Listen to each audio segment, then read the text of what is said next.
morning, everyone. Thank you for joining us for the first Q30 Nightcast of the semester. I'm Rocco, Aloe. And I'm Kevin Aries. You know, Rocco, it was perhaps one of the most memorable moments in school history. Finally, the opening of our TD Bank North Center. That's right, Kevin. Memorable it was, and all week long, Q30's Max Winnitz was on hand for the opening festivities. Let's send it over to him at the arena. Max? Everyone, well, it was 2 years ago that construction began on this new facility, and after all the excitement and all the waiting, the state-of-the-art arena finally opened its doors this past weekend to the Quinnipiac faithful. Now, if you didn't have a chance to witness the opening of the center or haven't had the opportunity to come up to York Hill and take a glance at it, let's take you back now and show you dedication week for the brand new TD Bank North Sports Center. For years, memories were made on the floor at the BurtCon Court and on the ice at the Northford Pavilion. But on January 27th, the Bobcats clawed their way into a new den, a venue that would strike fear in the eyes of the opponent. Joining me right now from the hockey side of the TD Bank North Sports Center is Q30 sports analyst Ben Handelman. And Ben, I've got to ask you, we know how the Bobcat fans feel about this new arena, but what type of reactions are coming from the coaches and the players? Yeah, Max, hopefully when you put this much money into a new facility, the fans will follow, and they have. Dedication Week, a huge success for Quinnipiac. We have now reached a new level of Division I athletics for Quinnipiac University. It all started when Vermont left the ECAC to join America East. That brought the door open for Quinnipiac. However, they needed new facilities. They moved fast. They built this beautiful ice hockey rink. The basketball was thrown alongside as well, and it's been great. The fans have been great sellouts in ice hockey and basketball, and it's really been helping the coaches and players win. And I'm just happy, again, personally, to be able to coach a team in this place, because this is by far the finest facility I've ever coached at. Not to say it wasn't a lot of fans support at BurtCon, but you know what I'm saying, you can tell it's a lot more people. People want to come to this game. They love the gym.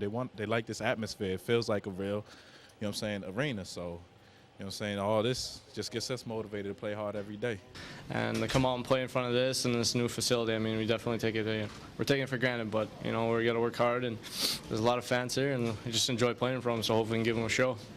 When they recruited me here, I mean, they were telling me a new facility and all that, but it was nothing like I imagined. This is better than anything I could have ever thought of. So, I mean, it's unbelievable. And that's why you have home ice advantage. You know, you get the fans. And even at Northford, it was great. But here it's better. I mean, we got a lot more, and the kids are really getting into it. And, you know, we come back. Well, we've got to go to Brown tomorrow on Tuesday against Bentley. You know, it'll be packed again. It'll be sold out again, I'm sure. It's not just a gym in between, you know, the science building and the student union. This is a basketball arena. And everything's right about it, from the locker room to the training room. The weight room is not furnished yet, but it will be. It's a great place, and I'm just happy to be here. You know, whether this ends tomorrow or 20 years from now, I just think it's something I'll never forget. So as you can see, the Quinnipiac players and coaches are loving the fans just as much as they're loving these new state-of-the-art facilities. It'll be really great to see what comes of these two teams. Men's ice hockey team is now running for first place in the ECAC, and the Quinnipiac men's basketball team is on one heck of a second-half streak. So the fans are sure to pile in, and, you know, those crazy Bobcats have been great, and we look forward to seeing them back in the future. For Max Winnitz, I'm Ben Halen. Why don't we throw it back into the studio, Kevin and Rocco.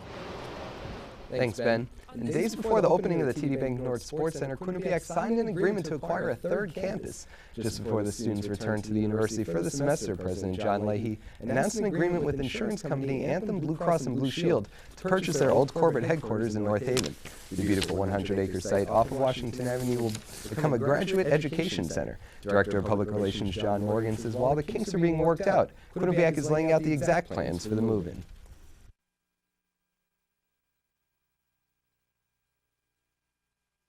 And they'll actually look into planning issues for the Anthem campus as well as the Mount Carmel campus and the York Hill campus. So it remains to be seen what exactly will be there, but I'm assuming that the majority of the graduate programs will be relocated there.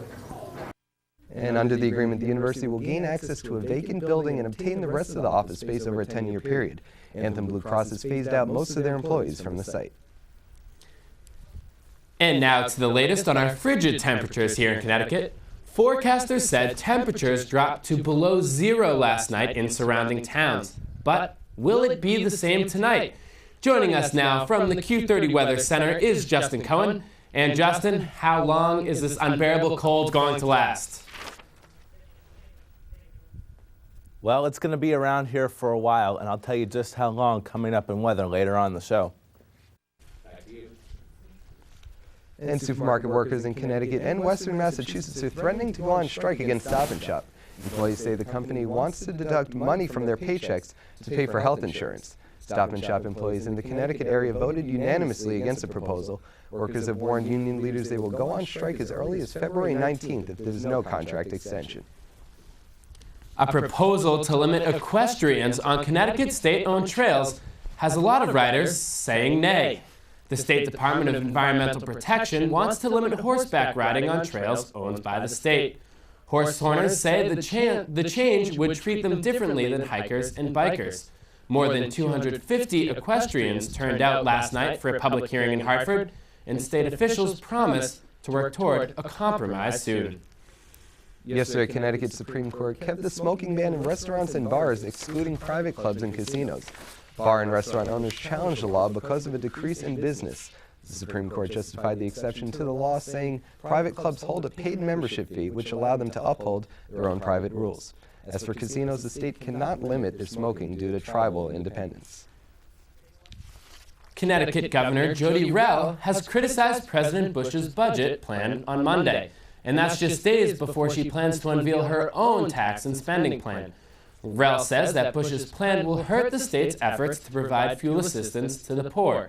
Connecticut Senator Joseph Lieberman has also criticized Bush, saying the proposed cuts in education and health care will hurt the state. And coming up after the break, we'll look into the impact political talk radio is having on next year's presidential election. And Eric Tercio will stop by to give us the latest on world news. Coming up in 90 seconds. On this job? The media always plays a big role in elections, and we're already seeing that in regards to the candidates running for the 2008 presidential run. This past November was certainly no exception as well. As Q30's Ryan Delaney explains, talk radio does a lot to shape America's viewpoint. It hurt his reputation. It can make you laugh, or it can cause you to punch your steering wheel in anger. It's political talk radio, and it is a big part of American media. Talk radio reaches millions of listeners every day, and with radio personalities having nearly free reign on the show's content, there is bound to be controversy. Talk radio has long held the title of being right of center. To combat this near monopoly, a progressive radio network called Air America was launched in 2004. However, the network has struggled for both profit and ratings. The biggest reason for Air America's lack of success is due to their inability to land strong network signals in large markets. Well, it's real simple. The right-wing radio network is in the limousine and in the Hummer. It's in the high-end Lamborghini. And what was left for Air America to start out was essentially to drive the Yugo. Whether political talk radio sways voters left or right is up for debate, but the controversy it causes is not. Take our newest example. During the midterm election season, actor Michael J. Fox, who has Parkinson's disease, starred in this political ad supporting stem cell research. Unfortunately, Senator Jim Talent opposes expanding stem cell research. Senator Talent even wanted to criminalize the science that gives us a chance for hope. They say all politics is local, but it's not always the case. What you do in Missouri matters to millions of Americans. Americans like me. Rush Limbaugh, a conservative talk show host, attacked Fox in his program. He is moving all around and shaking, and it's purely an act. This is the only time I have ever seen Michael J. Fox portray any of the symptoms of the disease he had. He can control himself enough to stay in the frame of the picture, and he can control himself enough to keep his eyes right on the lens, the teleprompter. But his head and shoulders are moving. Limbaugh's comments turned out to be false. The movements are a result of the medication Fox is on. Rush Limbaugh stirs the pot, and that's just what he does. Did he hurt the election? Did he influence the election? In some way, he probably did, but most voters really are not swayed one way or another, I think, by one comment a commentator may make. But if that commentary is over a period of years and days leading up to the election, yes, I think over a period of time that does have an influence. The candidate Fox was supporting in those ads did go on to win her election bid. As for the comments Limbaugh made, We'll just have to wait and see about the long-term effects. Ryan Delaney, Q30 News. 45 nations are supporting France in their fight against global warming. This comes after the release of an authoritative scientific report that says mankind is very likely to have caused global warming. The report also says that climate change will continue for centuries if greenhouse gases are reduced. While the report's outlook looks grim, most scientists say catastrophes such as rising sea levels, storms, and droughts may be avoided if action is taken place soon. Absent from France's lead for environmental support includes some of the world's biggest polluters. That includes the United States, China, and India. And here's Eric Turchio now with the headlines coming up from around the world. Eric? Thank you, Rocco, and good evening to all of you tonight. It's been another very violent day across Baghdad. At least another 29 people have died in bomb and mortar attacks around Iraqi capital. 15 were killed while filling a propane tank using for cooking when two cars blew up in a quick succession in South Baghdad. An Interior Minister official says about 1,000 Iraqis, including civilians, security forces, and gunmen, were killed in last week alone. The U.S. military reported the deaths of 2 American soldiers. Both were killed yesterday. Britain says one of its soldiers was killed by a roadside bomb in Basra today. It's the 100th British combat-related death in Iraq. And the U.S. Embassy has warned Americans about a heightened terror threat against Westerners in Sudan. A UN official says the U.S. message followed a similar warning that the United Nations sent its staff in Sudan last week. The U.S. message warned of danger of bombings, kidnappings, and assassinations. It says the primary target of the threat might be the United Nations, but added that terrorists do not distinguish between official and civilian targets. A U.S. Embassy spokesman says the warning is the standard procedure when a threat is perceived. The United Nations also says it has 10,000 peacekeepers in southern Sudan and about 2,500 civilian staff in the whole country. And horse-drawn carts rescued residents from flood-stricken districts in Indonesian capital today after flooding burst through riverbanks, killing at least 29 people and forcing some 340,000 to flee their homes. An eyewitness says floodwaters were receding in several areas. While levels of key rivers were dropping, many large areas remained submerged under waist-high waters. Officials warn that the rain in the south might result in more flooding in Jakarta. Authorities expect residents to stay alert because water may rise again. People living in one upscale area hired carts and horses to pull them up to safety. Many residents were displaced for many days, trapped in their homes. They say the government should have responded more quickly. The governor of Jakarta says he couldn't be responsible because the floods were a natural phenomenon. And now to a tragic story in Germany where 6 people were found shot to death yesterday in a Chinese restaurant in northern part of the country. 3 men and women were found in Sittensen, a town which is located and has 10,000 people there. Police say a man found the bodies when a man went to pick up his wife at Linyu restaurant around midnight. The bodies were spread across the restaurant and employees suffered life-threatening gunshot wounds and was taken to the hospital. The victims have not yet been identified. Authorities are still investigating this horrific scene. And that'll do it for tonight's edition of World News. I'm Eric Turcio. Now back to you at the desk. Thank you, Eric. And now, Justin, I know we already talked about the coldness. I'm freezing out, to be honest. But let's talk a little about the snow. When? When are we going to see it, Justin? What do you think? Well, I'll tell you if and when we're going to see any snow coming up right after the break. Can you imagine?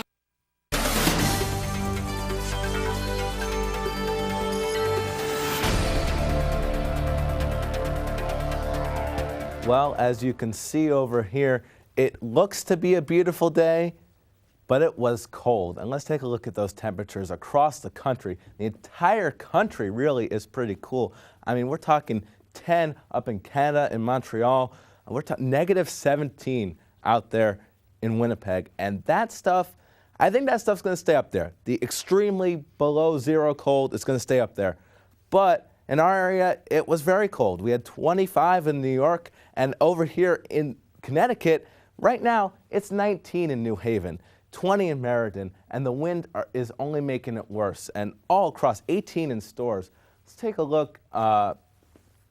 think we have the radar, of course, the radar, the regional radar. And you see this snow here? Kevin was talking about snow. Well, that's not really coming toward us. And the reason for that is because of the jet stream. And I think I have a map of the jet stream. And as you can see, that snow was following the jet stream. And the jet stream is keeping it cold up here, but keeping the snow away from us because we have the ridge back here, but we have the trough down here. And that's going to keep the snow down south. Washington's going to get some snow from that. But our area is going to stay high and dry for at least up until the weekend and maybe even further on. But cold. Let's take a look at that forecast.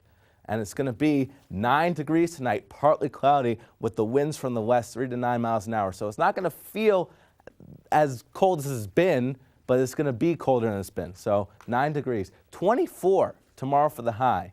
It's going to be warm compared to what we've seen. We've seen low 20s and upper teens. So it's an improvement, but the winds are going to be strong, 13 to 16 miles an hour.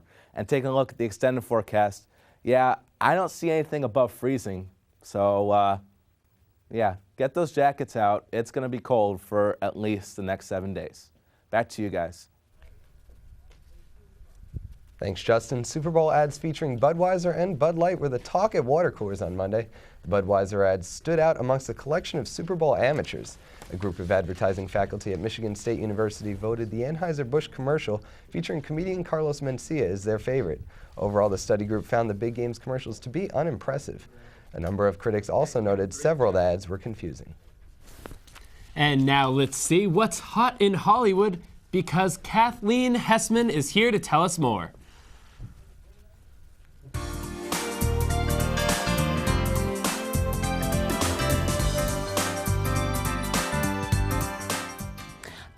Hilton's public exposure is currently being taken down a notch. A Los Angeles federal judge temporarily shut down website ParisExposed.com in a lawsuit last week. Hilton fans could access bank records, personal diaries, and home videos on the site for $30.97. Items came from a Los Angeles storage unit Hilton owned. The two defendants paid $2,775 for the items and sold them to entrepreneur Bardia Persa for $10 million. Persa created the website, which launched January 23rd. And Coley LaFoon has filed for divorce from Men in Trees star Anne Heche. LaFoon cited the divorce for irreconcilable differences. He seeks joint custody of their 4-year-old son Homer with spousal support from Heche. Inside sources say a reason for splitting up was Heche's blooming relationship with Men in Trees on-camera love interest James Tupper. While representatives for Heche and Tupper haven't spoken publicly about their relationship, they've been seen together in public by several sources. Heche and LaFoon have been married for 5 years. And the 49th Annual Grammy Awards show is set to take place this Sunday, February 11th. Mary J. Blige is the woman to watch with 8 nominations, including Record and Song of the Year. Justin Timberlake is nominated for Album of the Year, and American Idol's Carrie Underwood could walk away with Best New Artist or Song of the Year for Jesus Take the Wheel. Performers at this year's show include Christina Aguilera, Beyonce, the Dixie Chicks, Red Hot Chili Peppers, and Gnarls Barkley. The Grammys will be aired live from the Los Angeles Staples Center on CBS at 8 p.m. Let's take a look now at what's coming up in sports. Drew. Thanks, Kathleen. The men's basketball team mounts a huge comeback against Mount St. Mary's, while the women deal with the loss of Aaron Kerner. And the men's ice hockey team looks to soar against the Falcons of Bentley. You're watching Q30 News Nightcast. The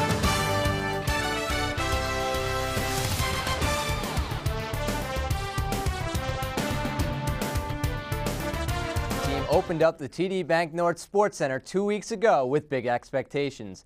On Saturday afternoon, they had to climb a mountain in Mount St. Mary's.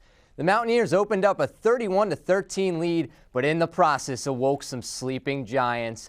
Late in the first half, DeMario Anderson with the alley-oop was 31 all at half, thanks to Victor Akinyanju here.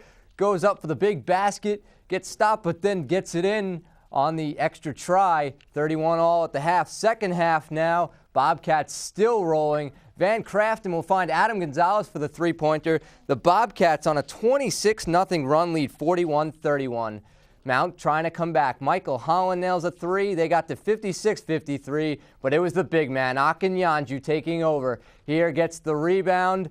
He'll get blocked, but he'll get it once again for 2 of his 21 rebounds, and then Super DeMario ends it for the Bobcats. He lifts off 18 points for him. The Bobcats defeat the Mount 70-62. Akinyanju finishes with a season-high 20 points and 21 rebounds, a career high. Chris Van led the Mountaineers with 18. Quinnipiac returns to action Thursday night when they host second-place Sacred Heart at the TD Bank North Sports Center. Tip-off scheduled for 7 p.m. After the game, Joe DeSantis about Victor Akinyanju on his big game.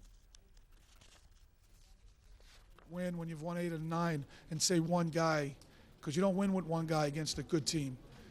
But he really had as much to do with that win tonight as anybody. Life without Erin Kerner began for the women's basketball team last night in a loss to St. Francis of New York, 78-67. Kerner is out for the season with a torn ACL suffered in Saturday's game. Monique Lee led the Lady Bobcats with 20 points and 11 rebounds, her third consecutive double-double. Freshman Courtney Kaminsky finished with a career-high 17 points, but it was St. Francis who was led by Kara Ayers, who had a career-high 35 points and 9 rebounds. The loss moves the Lady Bobcats to 7-5 in the NEC, which places them in a tie for 5th place. The Bobcats return to action Saturday night against Central Connecticut State. For the 11th straight week, the Quinnipiac men's ice hockey team is ranked, and tonight, the 19th ranked Bobcats are at the TD Bank North Sports Center taking on the Bentley Falcons. After 2 periods, the score is Bobcats 3, Falcons 0, and it's been a long night for the Falcons. Brandon Wong has a goal and an assist so far. The game is currently on AM 1220 WQUN and also www.quinnipiacbobcats.com. That's sports for this week. Kevin and Rocco, back to you at the desk. Thanks a lot, Drew. Good to hear the hockey team's winning once again. And thanks for joining us on this Tuesday night. And from all of us at the Nightcast, have a great night. Good night.